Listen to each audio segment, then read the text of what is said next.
So good afternoon, good morning, and welcome to the Finished Vehicle Logistics North American Ports After Show Q&A session in partnership with C&W Courier Networks, Fract Logistics Solutions, Proact International, Horizon Auto Logistics, Inform, ICL, Georgia Ports, and the Port of Mobile, Filler Port, Trinidad, and the Port of New York, New Jersey.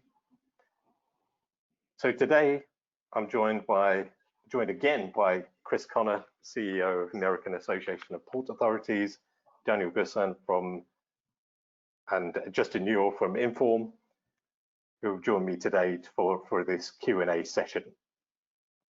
During the Finished Vehicle Logistics live stream, we had some key data and insights from our Finished Vehicle Logistics North American Ports digital edition, which of course is available to download from our automotive logistics website. During the conversation the live stream, Chris Connor gave an overview of the American Association of Port Authorities and the current situation across the US ports, the impact the crisis is having on the ports, and the measures, of course, being implemented to protect the ports during the crisis. We also heard from Daniel at Inform on the acceleration of digital transformation and how this is a catalyst to overcoming an increasingly complex world, with some of the valuable insights and comparisons from across the airline industry as well. So over the next 30 minutes, we'll address some of the questions and drill down into some of the key challenges and opportunities facing the industry. And to kick off the conversation, let's start with a quick update from our panel on how the ports and the industries are reacting to the current wave of infections in the USA. And let's kick off that with you, Chris. Sure. Thanks, and thanks for inviting me back for this Q&A part of this session. I think the port community took the pandemic extremely serious right from the get-go and worked collaboratively to put in place protocols assigned essentially to protect, the port's version of frontline workers, which are the men and women who are down on the terminals and docks, loading, unloading, and handling cargo. I think there were some areas, clearly there were some areas of the country where those protocols were perhaps less needed in the early stages of the pandemic, where most of the focus was on the Northeast and particularly New York. But as you guys well know, following the news cycle daily, that has moved south and west. And I think from a port perspective, the fact that the port community was well out in front of putting protocols and procedures in place, they damn well need them now because obviously there are more incidences of COVID, particularly in the south and the west. Again, one of the things that's pretty neat for me coming from the carrier side of the equation to be in the port space is how open and sharing the port community is with their fellow competitors. You read a lot about the competition amongst ports, for market share, particularly the big container ports. But while in the long term, I have no doubt that that'll still be there, it's just been incredible to see how everybody's leveraging each other's experience in this thing so that nobody gets caught short with PPE equipment or the like, or no one is unaware of an experience that they may have had with the Coast Guard or CBP and how to handle that. So it's really been good to see, because I think it's if one loses, we sort of all lose. We fail the frontline workers of COVID-19, and we fail the consumer who is working from home like all of us, and depending on the supply chain to get goods to our. So I'd say, in long answer to a short question, it's functioning, it's shifting clearly. Where the disease is spreading most rapidly right now. But from a port perspective, the work done on the front end is helping them deal with the way COVID is moving and to keep the supply chain open. Yeah, thanks very much. Daniel, Justin, what are you seeing at the moment? I think, obviously Chris outlined all of the positive things that are happening as far as coming together and working together. I think you could also look at it as a positive, but it's a little bit of a negative aspect. The coronavirus has exposed how reliant we are on kind of old practices. So we're used to dealing with weather events. We're used to dealing with disruption in the standard sense, but you know, the entire world has never really lived through a pandemic such like this before. So not only are we trying to figure out how to best protect the end customer and the people on the ground, but we're also trying to figure out some of those inefficiencies that we kind of lived with before. They're more glaring now. So, you know, even down to standard processing, if you have shuttle vans and you before could put 12 people into a van, maybe now you only have 6 in order to keep those people protected. So now that inefficiency of the shuttle van usage in general is even worse. So I think that the opportunity there, the positive side is that looking at all of this, a lot of companies are really trying to figure out how can they increase efficiency, how can they better their operations. And then also, you know, how can we continue to serve those end customers? So going hand in hand, how do we trace what driver has touched which car? Industries are coming together. I know that from Inform's perspective, and maybe Justin can touch on this a little bit further, some of our sister divisions have worked really hard on making solutions readily available to the healthcare industry. And then we've also worked on what we call our Corona Tracer, which is basically a small tag that workers can use either in the plant facilities or on the vehicle compounds that let the management know who they've come in close contact with, so that if someone does test positive, they're able to really quickly contact trace that workforce and make sure that everyone else is safe. So Justin, I don't know if you want to add some of the other stuff that at least you know, working on. That's a good segue, Dan. I appreciate it. I think to start, go back to the beginning of the question too, is that, you know, one thing I've seen is that we kind of saw kind of a slow roll in the port industry. You saw the kind of the East Coast ports kind of shut down a little bit first, and they kind of experienced, I think, the lag in inventory coming in to start with. And I think your West Coast ports, they were still quite active. I mean, we talked to OEMs into even the beginning of March. I mean, they were still receiving a lot of vehicles, so they were kind of operation as normal, other than the fact that they were trying to protect their people. And then, of course, now it's kind of shifted and they've kind of slowed down. As both Chris and Dan have said, there's been a lot of cooperation between ports. I think there's been a lot of talk about personal protective materials and keeping employees safe, which is key. But the neat thing from my perspective is that ports are really putting a focus on, as Dan talked about, continuing to look at optimization, workforce scalability, because in this type of a crisis, you know, the ability to go from certain production and really being able to see a forecast of your work. So looking at simulations and being able to know when you're going to need those employees. Before, it was just kind of the vessel shows up, and now we put people to the vessel and we work through it. And, you know, when you get into these types of situations where now your volumes are no longer, they're very sporadic, things aren't showing up on time, now you've got to scale your workforce. Obviously, cost is incredibly important. Now, all the ports are being really forced to look at strategically, how do we scale the workforce and what type of solutions can we use to scale the workforce? The application that Dan was talking about, and of course, I've always told people we probably shouldn't call it the Corona Tracer, because hopefully we're going to, 6 months from now, we're going to forget that the coronavirus ever existed. And so really it's more of a virus or an outbreak type tracking solution. And you're seeing a lot of these things, obviously in Europe right now, they've got apps on their phone. You know, obviously Germany as a country issued one where people can use it. But the thing about an app is that it's on your mobile device and it's following you. So it's ultimately, it's kind of invading your privacy from your mobile application. Whereas these devices are really a device that is assigned specifically to a worker. The only person that knows, or people that know, who was assigned device number 12 or 13 is maybe somebody in HR. Other than that, it basically comes in contact with other devices. If it's within 6 feet of another device, that's when it triggers itself to come on. And then it's basically tracking that time distance in between how long those two people interacted. And then, of course, if you end up getting an outbreak at some point, it's easy for someone to go back and download the information from those devices to then basically determine, you know, who do we need to contact, who was around the person the most, and kind of going through those protocols. So, but again, I think the cooperation's been really good among ports, and it seems that that people are really focusing on optimization and what they need to do in the future to not get caught like this again.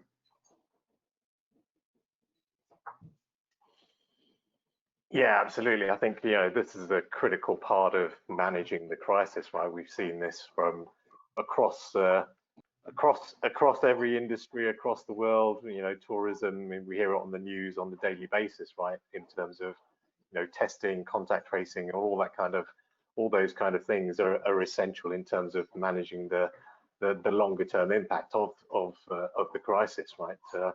In terms of kind of from a port perspective, are you constantly, Chris, with the various ports there, kind of looking at ways of how you can kind of continually kind of upscale the kind of tracing of this if an outbreak occurs? Are you working with the ports to kind of help manage this? Yeah, I would say on that granular level, as the trade association, no, but I'm well aware that our ports are indeed doing that. One of the things we have done throughout the pandemic is we stood up what started out to be a weekly call. Now we're down to every other week, where ports just share experiences with one another about what they're seeing, how they're handling it. And all we do is convene people. And then we kind of sit back and listen to these port CEOs talk about the challenges that have hit them. And again, it's been kind of cool to see folks make themselves a little bit vulnerable, about what has worked and what hasn't. And in some cases, it's because, let's say, Coast Guard or CBP does not have the same uniform practice in all ports, if I could say it that way. So it's a challenge to get some standardization in place. But now, all.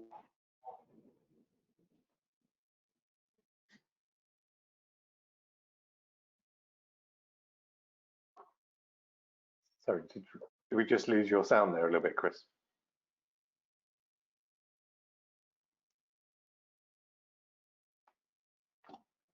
Yeah, I think so. At least from my side, I lost the sound. As well. Yeah, we just lost your sound there a little bit. Don't worry, we can edit this bit. Might be the headphones cutting off a little bit. Yeah, I think your headphones. Was that me?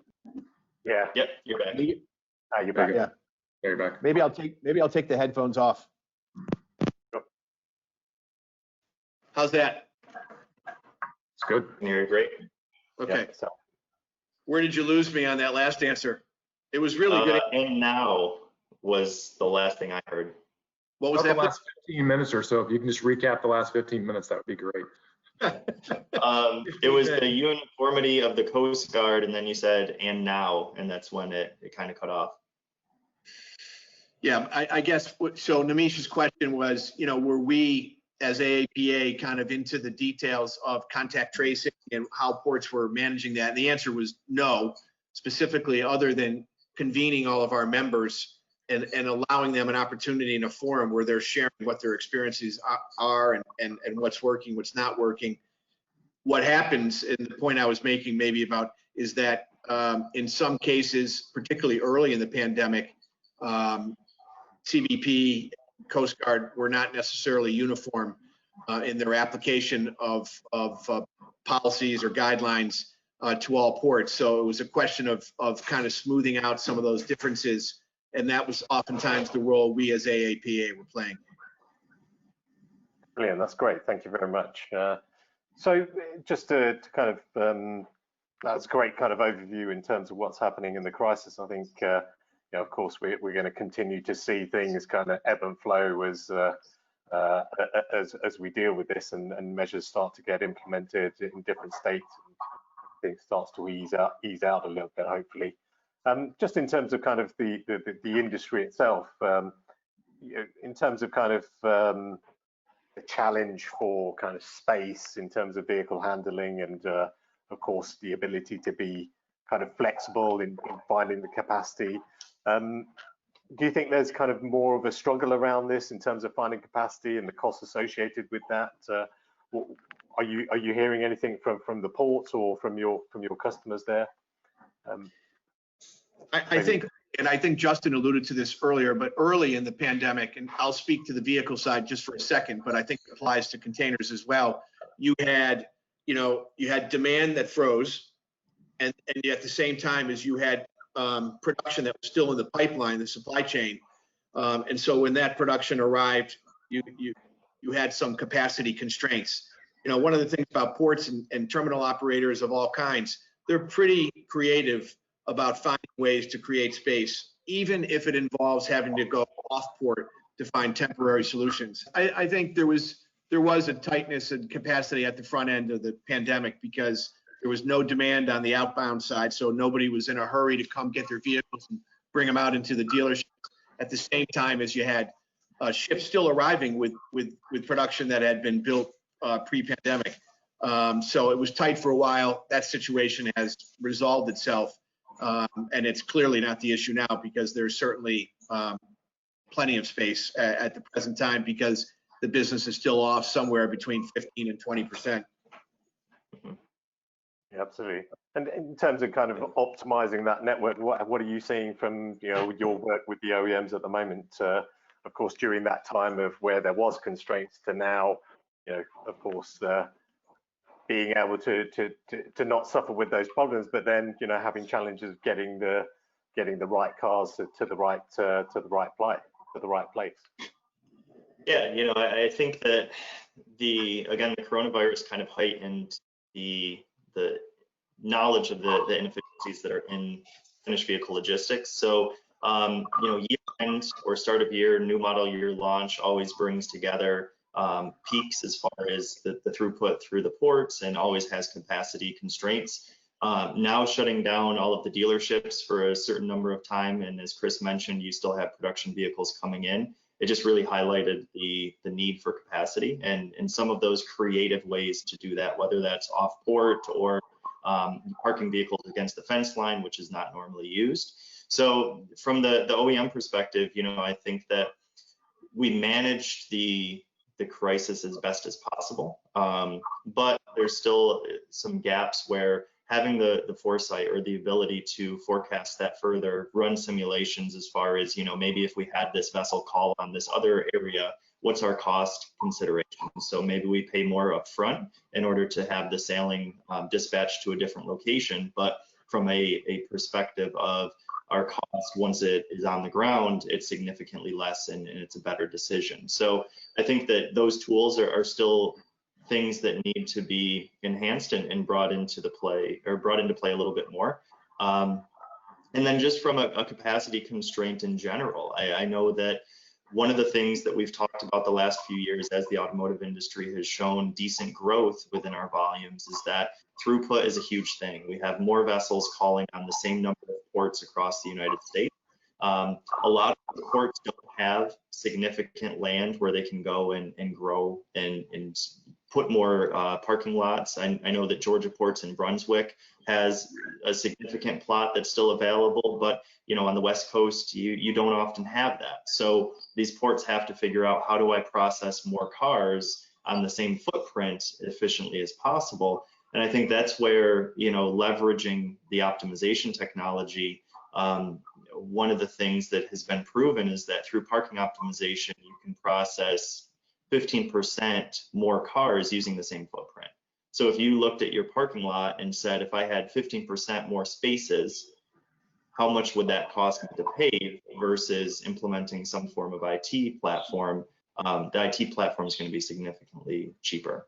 The infrastructure is always extremely expensive. And so, I think those are the areas where not only just with the coronavirus, but with the graph that you guys published, we see that around 2024, we're going to start raising up again, and the automotive industry is going to have a recovery where our volumes and our sales are going to climb. So we're in a period right now that we might have a little bit of capacity because all of the production facilities aren't running at full production, but these ports are going to run into the same issue in the next few years, and especially after 2024 when those numbers climb, it's going to be something that needs to be addressed. How do the ports, and maybe how do the ports kind of manage that under capacity utilization, right? Because they've got costs that they need to continue to manage, right? So at some point, that's going to take a hit on an additional hit on the finances as well, right? So how do you kind of see the ports dealing with that versus continuing to invest in the infrastructure as well, and maybe taking that leap forward to becoming smarter ports and trying to up their game in terms of being smarter in how things are managed as well. Yeah, I think that from that perspective, you have to attack the low-hanging fruit, right? So within your organization, you really have to do a study as far as where are we the least efficient.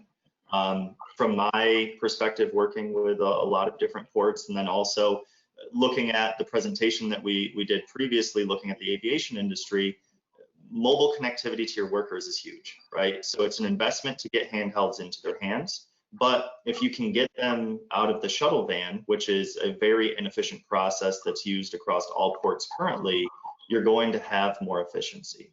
So if you think about it right now, those shuttle vans are extremely low hanging fruit. 50% of the time, the workers aren't doing any value add work. They're riding in the shuttle van from point A to point B to pick up their next round of cars. They're talking about their weekend or the football game.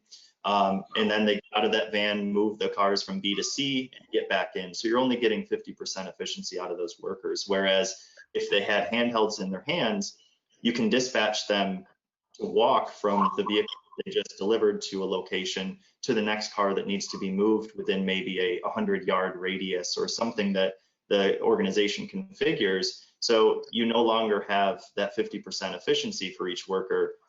You have very nearing 100% efficiency, and only when they no longer can have a car that's within walking range do they need to get into that shuttle van. So I think things like this, again, identifying within your own organization, where do we have a lack of efficiency? Where are those glaring points?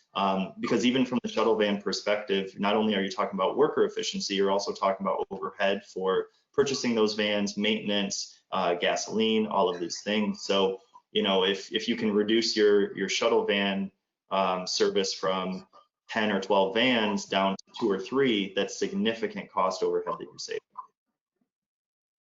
Nimish, if I could, I'd like to give a little, maybe a zoom out answer to the same things that Dan just touched on. I would say when it comes to investment that ports have made and still continue to make against the backdrop of underutilization at the present, I would just tell you that, you know, ports are true believers in trade. And sort of the macro stats suggest that trade is going to grow, notwithstanding maybe some short-term complications with China sourcing because of the outbreak of this pandemic, and ports want to be ready for that. And I think they'll trade off maybe some short-term underutilization of capacity that they have for the ability to respond long-term. On the cars, Dan gave a great example about Brunswick, Georgia. It is one of those places that you could go carve out another 50 acres and, you know, create, you know, new land. And there are a few other ports in the country that have that same ability. But I would say in some of the main population markets, you know, on the East Coast and on the West Coast, that's not the case. So what I'm always curious about, like you see in Europe, in the UK and in Germany, when are we going to go vertical in the U.S. car business? When is somebody going to, you know, build the garage to kind of get that utilization of space for more cars in a smaller footprint? You know, you have it in Southampton, you know, you have it in Bremerhaven, you have it in places in Spain. It hasn't yet found its way to the U.S., but if the recovery that Dan refers to is on its way, and I truly believe, if you look at some of the data about the average age of cars now in the U.S., that there'll be another surge. Maybe the time has come to go vertical, that is. Yeah, I think that's a really interesting piece, right? I think, you know, some of the processors are, of course, you know, currently evaluating, you know, how they use that, maximize the space that they have, right? And I think there's been ongoing discussion about when the US will start to go vertical, right? I think I had a conversation with one of the processors. They were looking at, you know, using a racking system in some of their facilities. I don't know if you've seen any of that from your side, Justin or Dan. I've seen some of the racking solutions. I mean, you've got four-post lifting and things of that nature that they use, like in New York for parking. I haven't seen that on the processor scale, because I think when you start to lift cars off the ground and do things, you're adding touch points and opportunities for damage. But like Chris said, one thing that was important, there are several ports in Florida, for example, that don't have space. They're out of land. So it's water and they're out of land. So they have gone to multiple OEMs with strategic opportunities to build those huge, either something like a cruise deck terminal where the cars are inside, where they can store cars inside. So I think that is much closer than we think in the US market. And looking at optimization and how ports can invest into infrastructure, there's so many things that are pulling on ports at the moment, from the wave of electrical cars that are coming to installing electric input into the ports. And you look at like the port of Zeebrugge ICO. I mean, they've put huge investments into electric, to be able to support the electric network for vehicles. And I think the US ports are probably lagging behind in that aspect. But that's going to be a focus. So now if they start to look at, as Dan mentioned, adding additional land, when you can maybe optimize the land that you have and optimize the parking versus taking that money and investing it into electrification or putting it into other smart technologies. You look at, for example, maritime terminals, which obviously Chris sees both sides. The maritime terminals are so far ahead, coming from an automotive background. The first times that I was going into terminals on the container side, I was in awe because the technology, the automation that they already have, and I always think that vehicles are very technology savvy. Vehicles have a lot of technology within the vehicle, but our processes in the way that we move those vehicles through are very low tech.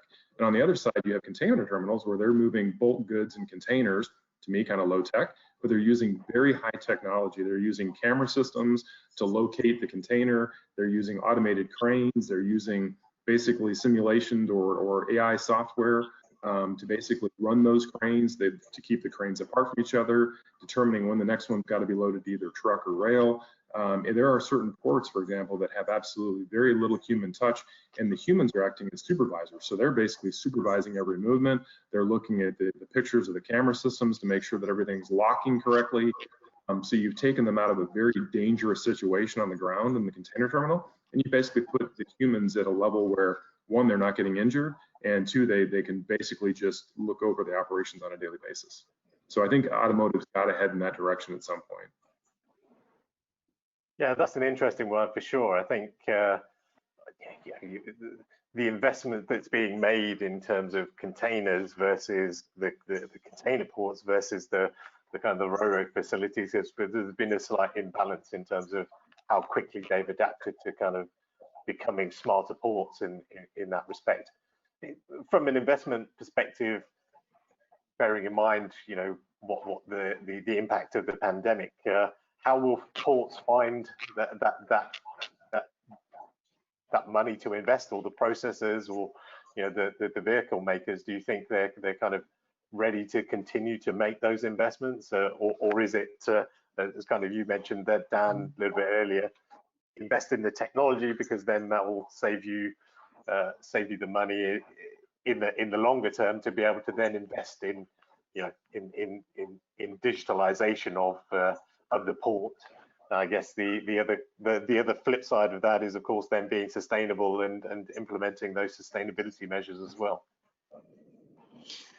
Yeah, so I think that we're approaching it just from our industry. So as far as the ports and the OEMs, how do we overcome some of those inefficiencies? How do we digitalize and whatnot? But I think the consumers are going to force us to do this, right? So we already have consumers asking, why can I track my shipment from Amazon, but the dealer can tell me that my car is going to show up sometime in the next 2 weeks. So my custom ordered vehicle, I have no clue what's happening to it, but my paper towels that I ordered from Amazon are going to show up on Thursday. So just the value of the goods that we're discussing and kind of the attachment people have to them generally, no matter what you do, no matter if it's a $10,000 car or $1 million car, people have some form of attachment to that. They made the decision to purchase that vehicle.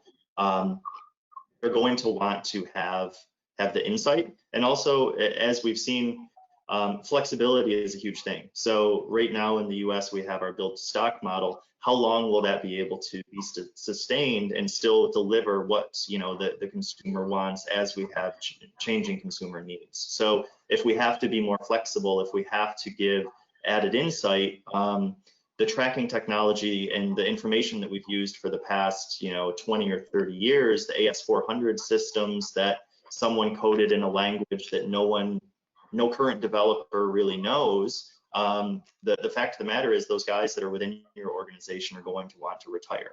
So the investment is going to be forced, whether you want it or not, from either a retirement standpoint or a consumer standpoint. But on the other side, I think that it's always glitz and glamour to expand your facility, right? So to say, hey, we just added 10 or 15,000 more parking spaces, whereas the IT just supports the operations. And what we have to do is kind of reverse that, right? So taking pride in our IT abilities, and not just coming from an IT service provider to say, hey guys, look our way, but realistically, Justin made mention of ICO. They processed 2.6 million cars last year using a state-of-the-art IT solution that includes e-gate functionality that we've never seen here in the US. So they have 24/7 gate access that is completely automated for their truck drivers to come and pick up their vehicles. And that's the level that we need to strive for, right? So not only are we getting added benefits just from tracking, but the efficiency standpoint too. So taking your network planning from maybe a generalized solution that does containers and is reworked to do vehicles, or taking it out of Excel and using a dedicated FEL solution that can deliver you anywhere between 3 to 10% savings across your entire network is significant money. And then also just from a port perspective, being able to save 10 to 15% on your operating expenses using optimization or using better technology solutions, that's where you can take that money, have your ROI very quickly within 2 years from your technology purchase, and then all of those savings can go to that fun infrastructure project. So putting in maybe windmills or solar in order to power the new EV stations, or just basically taking all of that cash that you just freed up, instead of throwing it towards inefficient processes, and using it to expand your operation to make you a premier processor here in the States. So I think from a short-term perspective, IT right now, while we're at a little bit of a capacity overage, or while we have extra capacity, using that time where you're not, putting out fire after fire, trying to figure out how to continue operations and get your throughput up, is a great time to be looking at how can we better our processes, how can we better our facility, so that when 2024 hits, and as Chris mentioned, trade is always going to continue to rise. Globalization is here to stay. So we might hit stumbling points, but it's always going to recover, and it's always going to increase. So I think overall, like I said, whether it's to boost your efficiencies or whether your consumers force you into it, IT is going to be a topic that a lot of companies have to address within the next few years. I was going to add one point just to what Dan said, which is kind of key. The consumer buying habit, and Dan touched on that a little bit, during the consumer buying trends are going to change. And these new companies that are coming in, the Teslas, the Rivians, these different OEMs, they're changing the buying habits. So their networks are going to look very different from the traditional OEMs in the past. Their interaction with their customers is going to look very different. The expectation of the customer, as was mentioned, Dan mentioned Amazon, and getting something via Amazon, although for Dan right now it's probably diapers that are probably coming via Amazon with the but I think those trends are going to dictate what processors and maritime terminal operators, what they have to do technology wise, because the consumer expects certain things. So these stodgy, old, outdated legacy systems they're just not going to be able to integrate, and they're not going to give real-time information. And I think as we went into the pandemic, obviously a lot of management and port management, different people were stuck either managing remote, trying to see things. We've talked about visibility for years, but you have to have visibility in the process for sure. You have to have some level of forecasting or simulation ability in your operation to be able to see, when am I going to get in trouble? And a lot of people don't know that. They do a lot of Excels and a lot of, hey, let's sit in a room for 2 hours, 3 hours. And I think you've got to be able to have these types of tools that are just standard now, business intelligence tools. And so I think that coming out of this, I think ports have to get smarter in the tools that they use. And it's not to say that they're not. Many ports are using state-of-the-art tools, but there's some that are probably lagging behind. And when you talk about those trade wars and you talk about everybody wanting to pull for those capacity, everybody plays nicely. But when it comes to landing a new OEM or a new opportunity to come into a port, there's no friends. And so I think the ports that invest in technology, they're going to be the ones that continue to get the customers and to get the input. It's interesting to consider why that dynamic exists, Justin, that you pointed out, where container ports, kind of lower tech operationally, have higher tech solutions, where automobile players dealing with kind of higher tech goods, if you will, with lower tech solutions. I would offer a hypothesis that it's such a smaller scale and so few players that probably the dominance of the buyers of those services in this, is not as robust. You don't have the same marketplace to lay off the cost that you do in the container world, where you have so many more buyers of services, be it terminal operators and importers who are bringing in goods. Just the scale of the automotive market is so few players and so few operators. That's not an excuse, but I think it's a reality of why they haven't caught up to where the container ports are. Yeah, that's a good point. Yeah, that's certainly an interesting one. I think, coming back to maybe the point there around kind of driving that efficiency in the network, right? So you talked about the e-gates and those kind of things.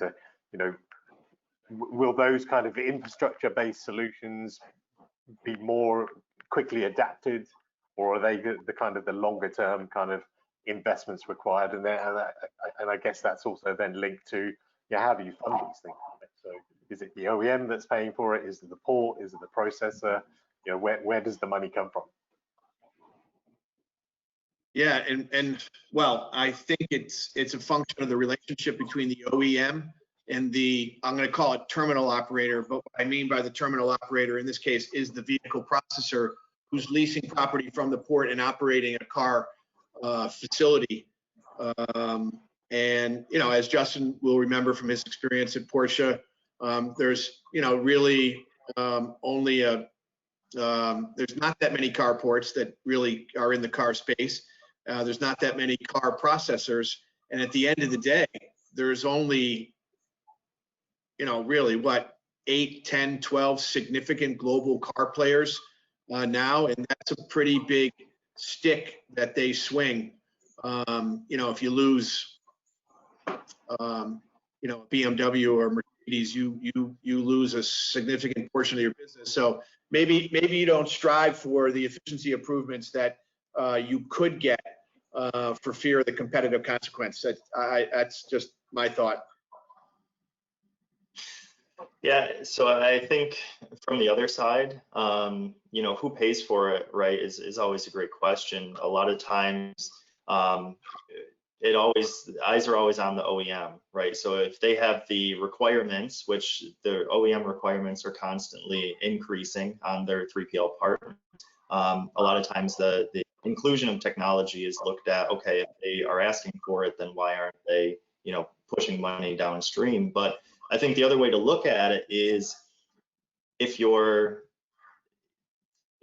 can pay yourself, right? So if I'm a port processor or a 3PL and I can create efficiency with an investment that pays off the investment and then some, then at that point I'm paying myself regardless of what the change in contract is. But you can also then go back to your OEM partners and say, look at all these additional functionalities that I have, look at all of these things, and more than likely that's also your competitive advantage. So it's kind of a win-win thing.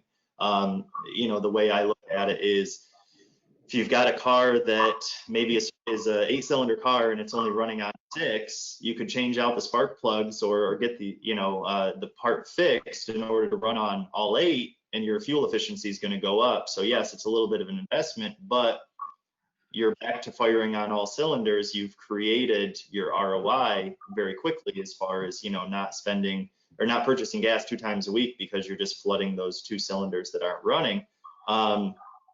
Or you can continue on, and that's really where we're at right now. So, as far as how do you pay for that, who pays for that, I think you kind of have to look within as far as what are my savings potentials, do that cost analysis, right? Cost benefit. Because right now we're talking about capital costs, but what about the lost opportunity costs that has been in place for years and years right now? So the first thing is always how can we reduce workforce, right? That's seen as a huge cost overhead where realistically we should look at our total cost and how can we reduce that? How can we be more efficient across all processes? And also maybe that is with workforce, but it's not the only cost bucket that should be looked at. I was going to add one thing to that is, sometimes, big OEM decisions to go into which port, how many year contract, whatever it might have been, many times those are lost over the smallest amount of money. And it could be on the labor side, the per car cost expense. And when you look at optimization of the labor, certainly at the end of the day, the OEMs pay the bill. The number of OEMs in that facility, they have to share that expense, the infrastructure expense, the capital, the workforce expense for that particular processor or terminal operator. And if they can optimize their operations, that may have been strategically a point where they kept an OEM or lost an OEM based on pricing, because unfortunately there are certain decisions made by procurement teams where cost is literally the only driver. It's not the level of service, it's not the team, it's not the systems. It's truly how many dollars and cents was it per car, per process, per labor hour, and so you have to optimize those to assure that you're going to be competitive in the future. Yeah, absolutely. Yeah, I think there's continuing challenges around optimizing networks, and investment is going to continue to be a challenge for the industry. Not to mention in terms of now moving to kind of meeting kind of sustainability goals and those kind of initiatives with changing patterns in terms of moving towards kind of electric vehicles, as you said, likes of Tesla and Rivian, as their kind of volumes go up. How do you invest in the infrastructure to maintain those vehicles in the ports, but then also from a shipping perspective, and with potential of electric ships, hydrogen fuel cell ships, should we be kind of investing in that infrastructure now for those ports to be able to kind of be prepared for those future challenges down the road as well in terms of meeting those sustainability goals?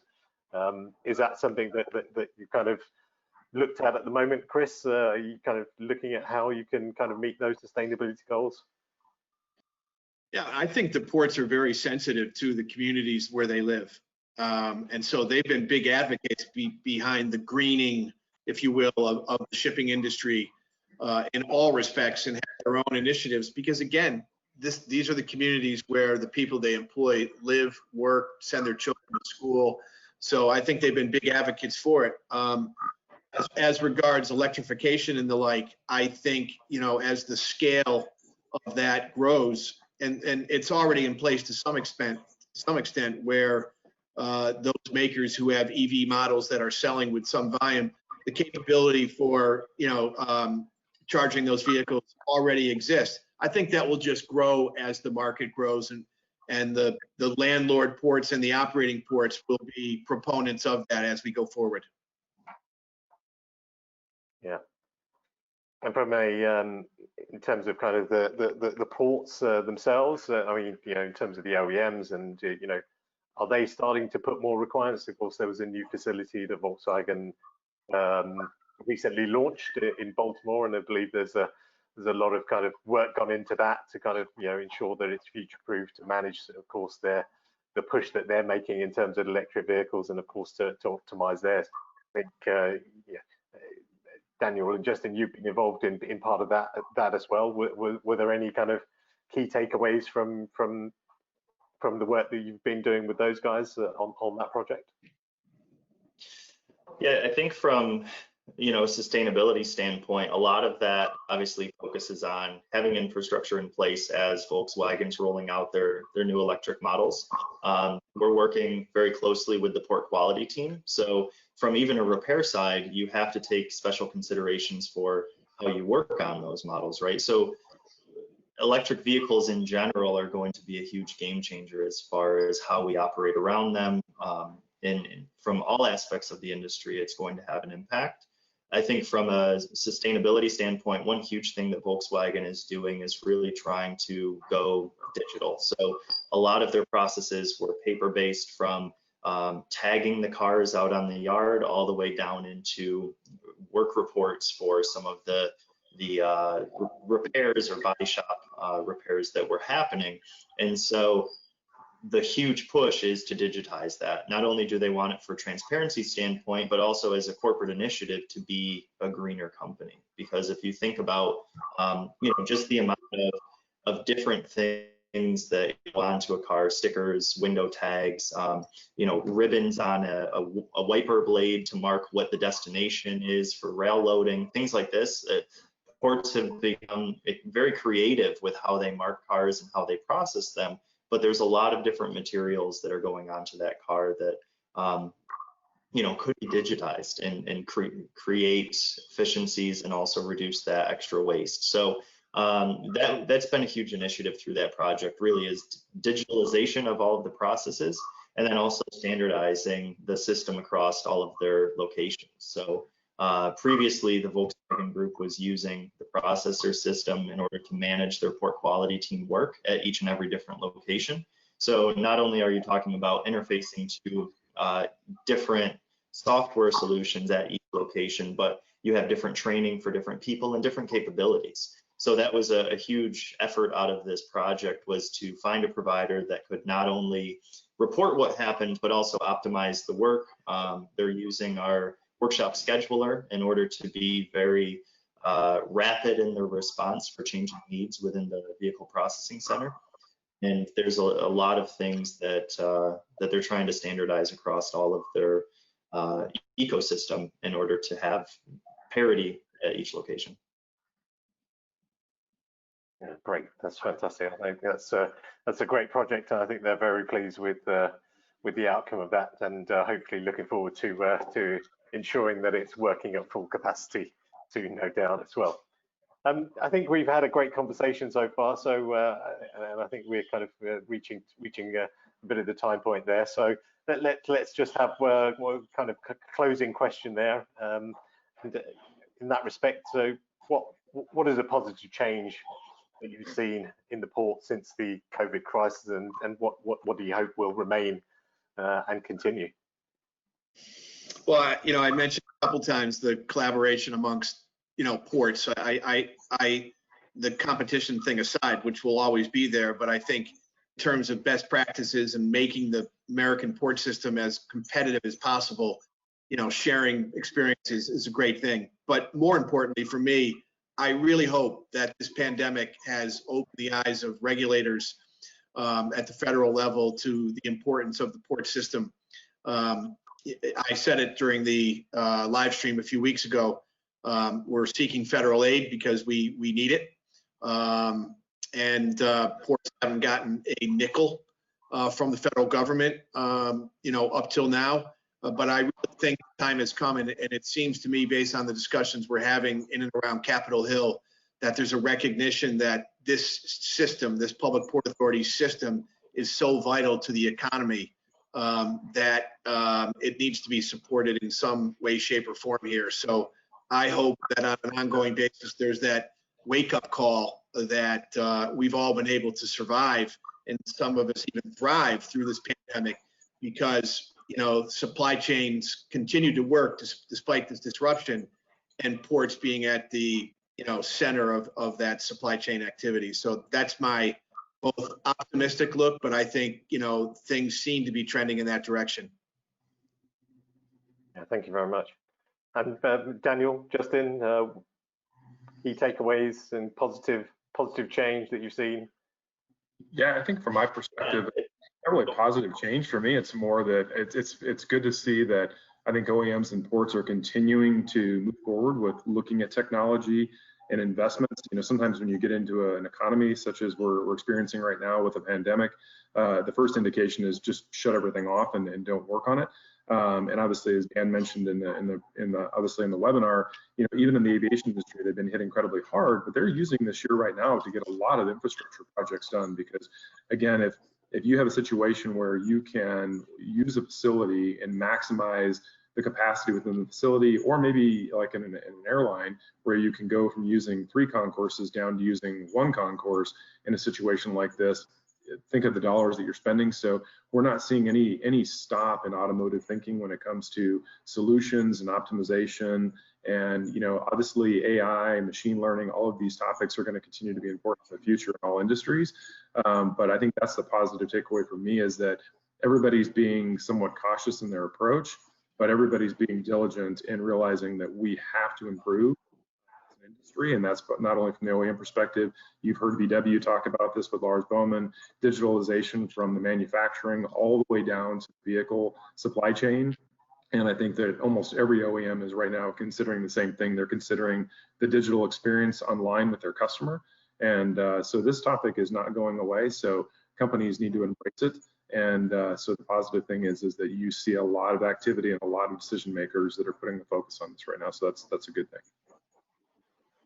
Yeah, and I think from my side, you know, I'm glad to hear from Chris just about the collaboration.